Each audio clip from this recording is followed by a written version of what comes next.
మరో big breaking news చూస్తున్నాం. AP మీదకు మరో తుఫాను విరుచుకు పడబోతోంది. సెన్యార్ సైక్లోన్ ముంచుకొస్తున్నట్లుగా కూడా తెలుస్తుంది. ఈ నెల 24వ తేదీ నాటికి వాయుగుండంగా రూపాంతరం చెందబోతోంది.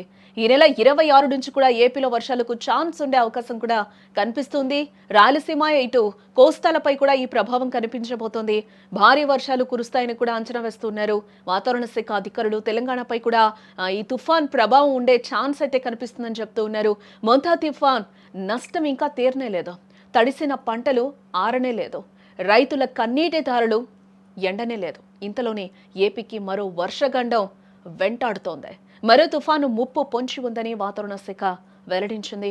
తుఫాన్ ప్రభావంతో ఏపీ తెలంగాణలో వర్షాలు కురిసే అవకాశం ఉంది.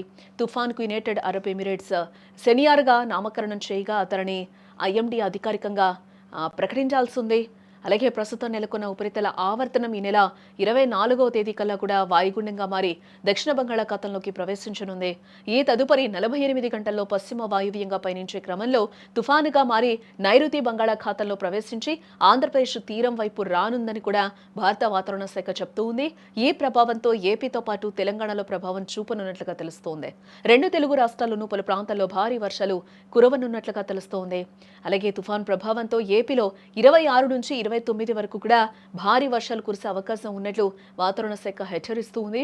తొలుత రాయలసీమ, దక్షిణ కోస్తా, ఆ తర్వాత ఉత్తర కోస్తాలో వర్షాలు కురుస్తాయి. 26 నుంచి 29వ తేదీ వరకు పలు చోట్ల భారీ, అక్కడక్కడ అతి భారీ వర్షాలు కురుస్తాయంటూ కూడా ఐఎండీ చెప్తూ ఉంది. ఎక్కువగా రాయలసీమ, దక్షిణ కోస్తాలో వర్షాలు కురిసే అవకాశం ఉందని కొన్ని మోడళ్లు, అలాగే కోస్తా రాయలసీమ మొత్తం వర్షాలు కురుస్తాయని మరికొన్ని మోడల్స్ అంచనా వేశాయి.